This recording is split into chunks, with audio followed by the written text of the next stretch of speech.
Bismillahirrahmanirrahim. Assalamualaikum warahmatullahi wabarakatuh.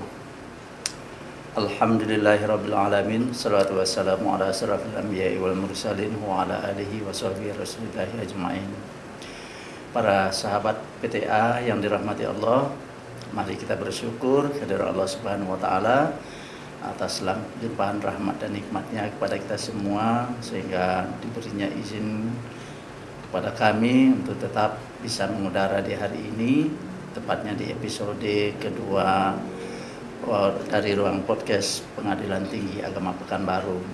Selanjutnya selawat dan salam buat junjungan kita Nabi besar Muhammad Sallallahu Alaihi Wasallam. Semoga kita semua mendapatkan syafaatnya di yaumil mahsyar nanti. Para sahabat PTA yang dirahmati Allah, izinkan kami kembali mengudara pada kesempatan ini pada episode kedua dari Dapur Podcast Pengadilan Tinggi Agama Pekanbaru. Kami ingin coba memberikan penerangan kepada masyarakat, kiranya dapat memberikan penjelasan tentang hal-hal yang mungkin bermanfaat bagi masyarakat. Pada kesempatan ini kami sengaja mengundang narasumber kita yang sudah tidak asing lagi. Beliau adalah seorang public figure lah, kami katakan begitu. Kemudian juga malang melintang sudah di dunia hisab ruqyah. Kebetulan dulu ketika kewenangan hisab ruqyah berada di di Kementerian Agama, CQ Pengadilan Agama, namun begitu disatu atapkannya seluruh pengadilan, maka Pengadilan Agama tidak lagi memegang kewenangan itu. Namun hingga kini Pengadilan Agama masih saja menyisakan aset ataupun para ahli di Pengadilan Agama, terutama di PTA Bapak Mukti Ali SAG MH. Beliau adalah Sekretaris Pengadilan Tinggi Agama Pekanbaru. Kita pada kesempatan ini berbicara tentang hisab ruqyah, hisab dan ruqyah. Jadi di tengah-tengah masyarakat awam barangkali hisab ruqyah itu menjadi suatu hal yang aneh ya. Artinya pernah sih mendengar, tapi apa sih hisab ruqyah itu mungkin jadi satu hal yang tabu lah. Jadi oleh karenanya pada kesempatan ini kita semua akan mendapatkan penjelasan yang sangat detail, sehingga keawaman tadi itu bisa diperkecil dengan penerangan begini. Sahabat PTA, langsung saja kita sapa narasumber kita, Bapak Mukti Ali SAG MH. Assalamualaikum Pak. Waalaikumsalam warahmatullahi wabarakatuh. Ya, gimana kabarnya siang ini Pak? Alhamdulillah sehat, apalagi setelah selesai ZI, happy. Wah, luar biasa. Kayaknya ada aroma-aroma sukses nampaknya. Amin. Amin.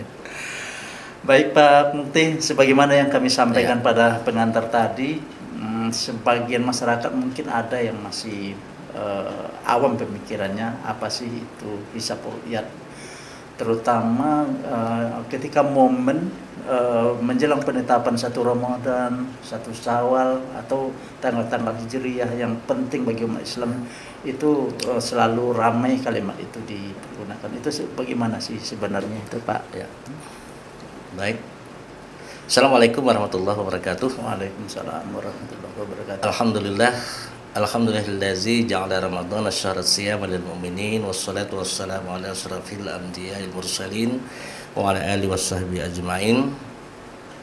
Ini yang saya hormati host kita yang keren ya, Pak Kabak. Kemudian para sahabat PTA, para sahabat yang menyaksikan siaran ini, kami mendoakan semoga diberikan kemudahan dalam segala urusan. Amin ya rabbal alamin. Saya ingin klarifikasi, ini host saya ini bukan ahli hisab, tetapi saya hobi, itu aja. Jadi bukan ahli tetapi hobi. Sejak kuliah tahun 94. Jadi kalau di kampung saya itu saya sudah yang 30 nih imsakiyah yang saya kirim untuk satu desa itu setiap tahun karena hobi ya, bukan ahlinya itu. Baik, hari ini kita bercerita tentang hisab ru'yat ya, yang disampaikan Ustaz tadi. Sebenarnya hisab ru'yat ini kan bagian daripada ilmu falak ya.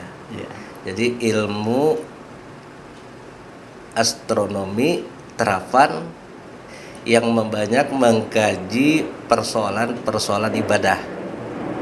Jadi penentuan awal sholat, penentuan awal bulan, kemudian gerhana dan arah kiblat.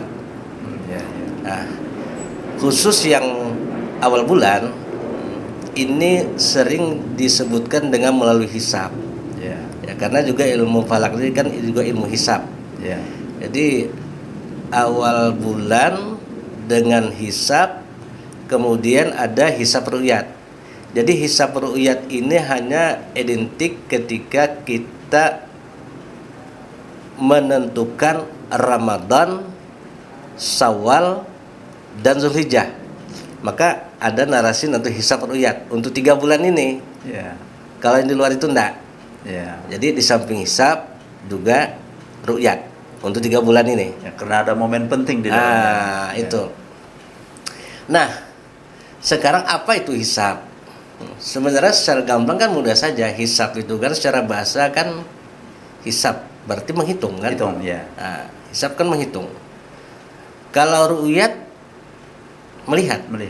Jadi hisab ru'yat dua kata yang tidak bisa dipisahkan dan selalu ada ketiga untuk 3 bulan ini, Ramadan, Syawal, dan Zulhijjah. Jadi ketika hisab melakukan perhitungan, kegiatan menghitung, ru'yat kegiatan melihat, ya kan? Dengan kaidah ilmu pengetahuan untuk hisab, ru'yat kaidah agama. Hisab kegiatan menghitung dengan kaidah ilmu pengetahuan, ru'yat kegiatan melihat dengan kaidah agama, dalil Al-Quran dan hadis. Nah, untuk menentukan tadi awal bulan ya. Itu. Nah, kalau konsep hisab melakukan perhitungan ya hilal di saat terbenam matahari di ufuk barat. Ini hisab. Melakukan perhitungan di saat hilal tenggelam, di saat matahari mau tenggelam di ufuk barat. Hisab. Nah, hisab ini terbagi 2. Hisab urfi. Yang kedua ada hisab hakiki. Nah, ini Pak Gabak. Jadi kalau yang dikatakan hisab urfi itu satu metode penentuan awal bulan berdasarkan peredaran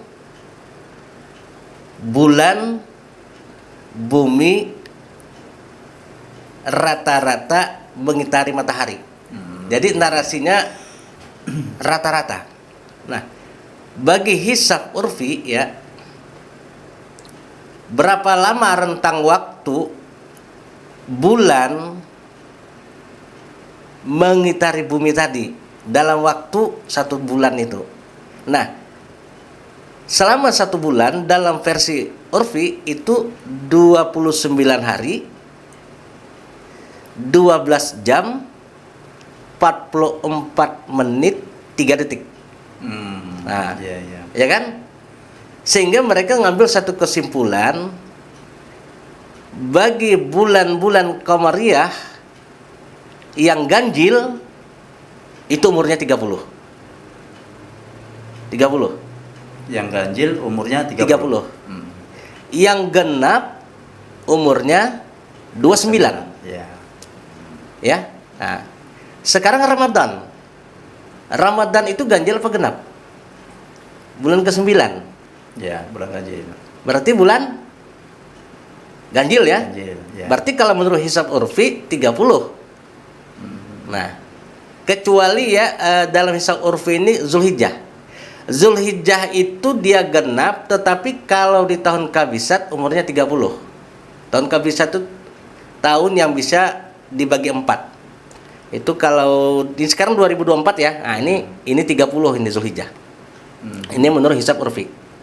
Nah, kemudian ada yang disebut dengan hisab hakiki. Ya, hisab hakiki. Hisab hakiki ini adalah suatu penentuan awal bulan berdasarkan bulan matahari mengelilingi bumi yang sebenarnya. Berarti ini benar-benar dihitung. Jadi kalau menurut hisab hakiki, pada saat matahari terbenam di ufuk barat, hilal telah wujudul hilal, maka besok awal bulan. Tapi kalau menurut hisab hakiki, menurut perhitungan hisab hakiki, hilal belum wujud, nah itu dia bulan tersebut diistimalkan. Ya. Nah, 30 hari. 30. Ya. Jadi ukurannya wujudul hilal ini. Nah, jadi wujudul hilal. Jadi kalau berbicara tentang wujudul, ada 3 kriteria nih. 3 kriteria. Pertama, huruf ijtima terjadi sebelum huruf. Nah, artinya ijtima terjadi sebelum tenggelam matahari. Itu wujudul hilal. Itu kriteria pertama. Yang kedua, duluan matahari tenggelam daripada hilal.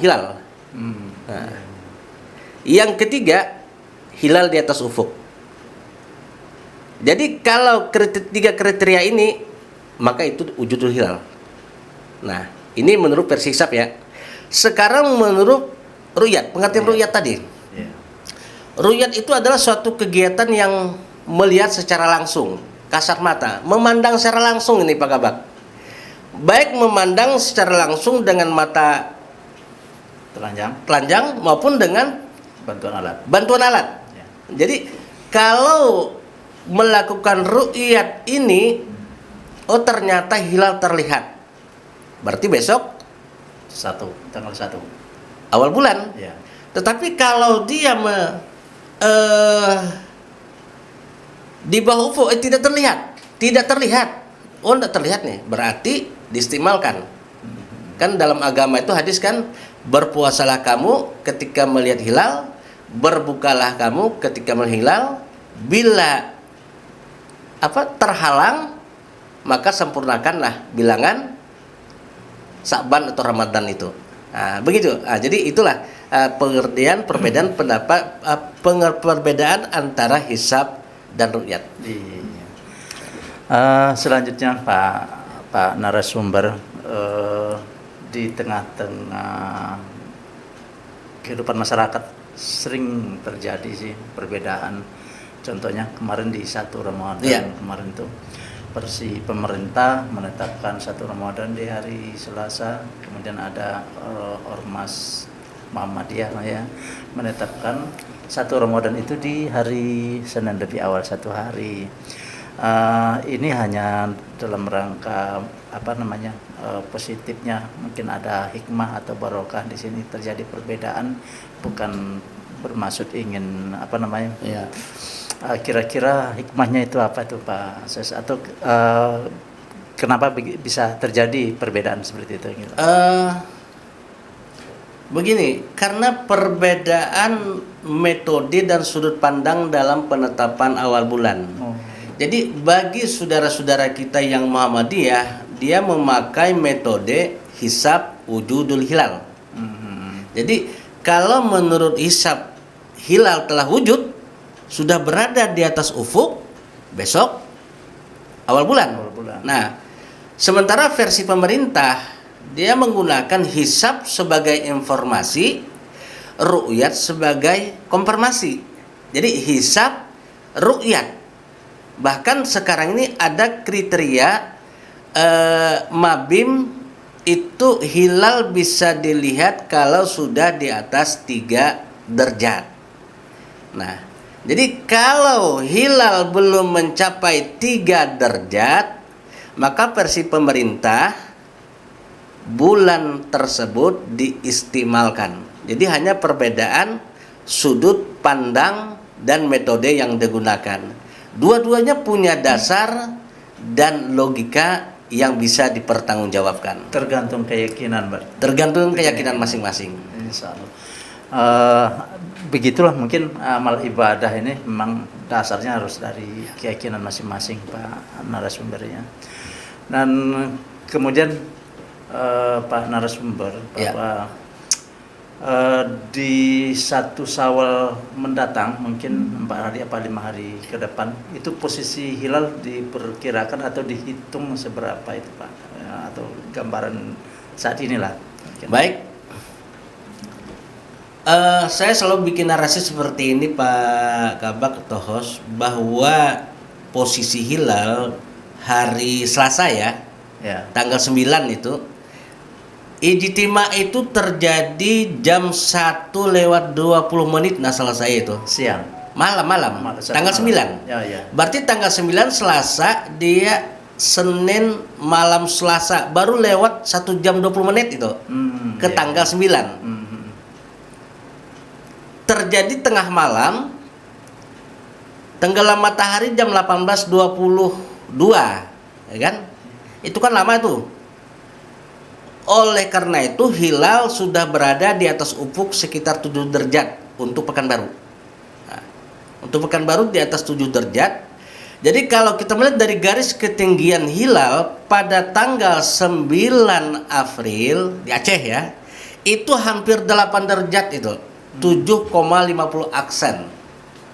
Pekanbaru saya sebutkan itu 7,1 aksen. Kemudian di Papua sana 4 derajat 450 aksen. Itu di Papua sana. Jadi interval garis ketinggian hilal dan Aceh sampai ke Papua. Semakin ke timur dia semakin rendah. Semakin ke barat hilal semakin tinggi. Oleh karena itu penetapan Syawal karena sudah di atas ketentuan Imkan Nuriyah, kesepakatan Mabim tadi, Mabim negara-negara Islam ya, Menteri Agama Brunei Darussalam, Indonesia, Malaysia, Singapura. Nah, itu Mabim. Jadi sudah melewati ketentuan Imkan Nuriyah 3 derajat, dan makanya di awal Syawal itu tidak akan ada terjadi perbedaan pendapat dalam penentuan 1 Syawal.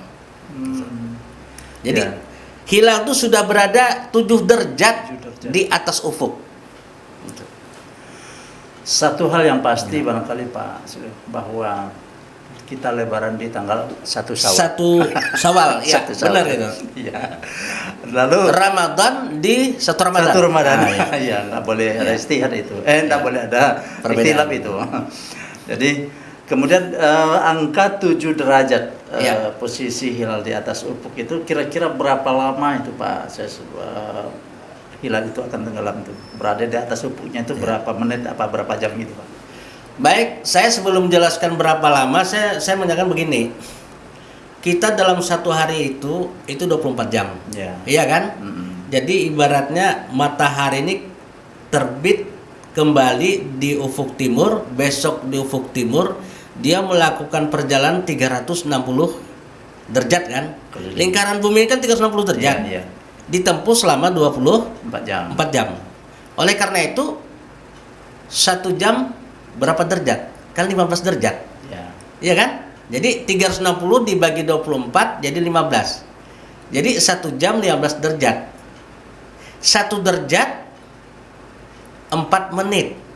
1 derajat itu sama dengan 60 aksen.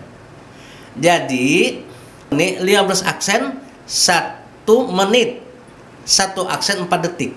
Nah, itulah istilahnya. Oleh karena itu, tadi saya katakan 1 derajat 4 menit. Tadi kan 7 menit, 7 derajat ya? 7 derajat. Tinggi hilal di atas ufuk. Berarti 7 kali 4 menit. Berapa itu? 7 kali 4? 28 menit.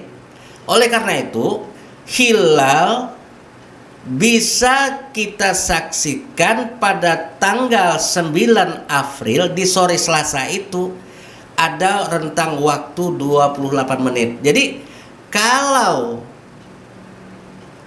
matahari terbenam di jam 18 lewat 22 menit ya, otomatis hilal tenggelam jam 18 lewat 50 menit ya.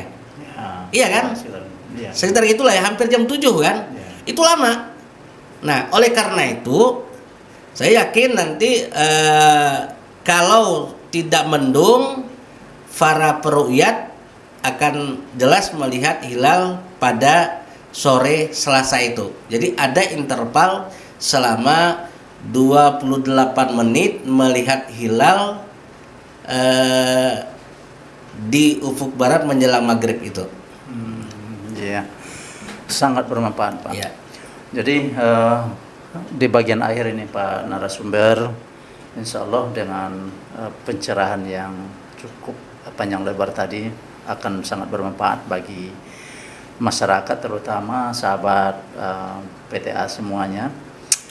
Dalam kesimpulan, mungkin ada poin-poin penting yang dapat Pak sampaikan sebagai kesimpulan serta saran-saran lah bagi masyarakat dalam menyikapi baik itu adanya perbedaan ataupun segala macamnya di sana.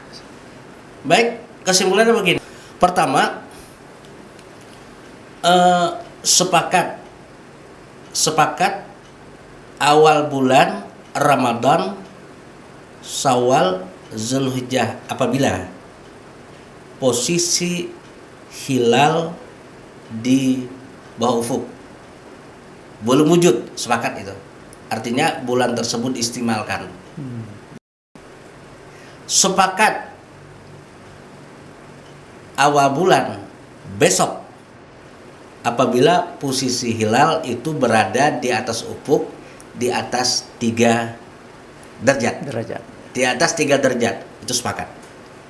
Kedua, tidak sepakat penentuan awal bulan Ramadan, Syawal, Zulhijjah kalau posisi hilal di atas ufuk belum mencapai 3 derajat. Itu kan? Versi pemerintah dengan metode hisab ru'yat imkan ru'yat 3 derajat, bulannya diistimalkan. Artinya jatuh pada lusa. Bulan tersebut diistimalkan. Tetapi oleh organisasi Muhammadiyah dengan hisab wujudul hilal besok sudah awal bulan. Itu yang pertama. Yang kedua, ke depan potensi perbedaan penetapan Ramadan, Syawal, Zulhijjah ini semakin besar. Karena kriteria imkan ru'yah tadi 3 derajat. Perbedaan itu bisa saja di awal Ramadan, bisa di awal Syawal, bisa di awal Zulhijjah. Nah, itu. Kemudian bagaimana sikap kita? Menurut saya begini. Dalam hadis kan dikatakan ikhtilaful ummati rahmah. Perbedaan pendapat itu adalah rahmat. Ya. Semuanya punya dasar. Karena hanya perbedaan sudut pandang. Oleh karena itu sikap kita adalah saling menghormati dan saling menghargai. Yang salah itu menurut saya, yang tidak benar itu kalau perbedaan pendapatnya di awal Ramadan ikut yang lambat. Pemerintah. Yang Kan? lambat. Pemerintah yang lambat. Kalau perbedaan pendapat itu di Syawal, ikut Muhammadiyah. Yang lebarannya cepat. Lebaran cepat. Jadi kalau pemahaman seperti ini berarti ada puasanya yang kurang. Karena puasa itu kan 29 hari atau 30 hari kan. Iya. Jadi kalau Ramadan ikut pemerintah, kalau berbeda di Syawal ikut Muhammadiyah. Jadi kalau komitmen kita pemerintah, Muhammadiyah itu yang benar. Itu barangkali kesimpulan terakhir daripada pencerahan tentang hisab ru'yat ini. Tapi insya Allah untuk tahun ini Muhammadiyah maupun versi pemerintah lebarannya tetap sama, kemungkinan di tanggal di 1 Syawal. 1 Syawal itu pasti. Iya, terima kasih Pak narasumber. Insya Allah pencerahan ini sangat bermanfaat bagi masyarakat, terutama sahabat PTA semuanya. Sahabat PTA sekalian, demikian tadi pencerahan yang disampaikan oleh Bapak Sekretaris PTA Pekanbaru tentang hisab ru'yat dan terjadinya perbedaan pandangan dalam penetapan awal bulan di bulan-bulan tertentu. Akhirnya kami mengucapkan ribuan maaf apabila terdapat kesalahan kekhilafan, dan terima kasih atas perhatian. Kami tutup, wabillahi taufiq wal hidayah. Wassalamualaikum warahmatullahi wabarakatuh. Waalaikumsalam warahmatullahi wabarakatuh.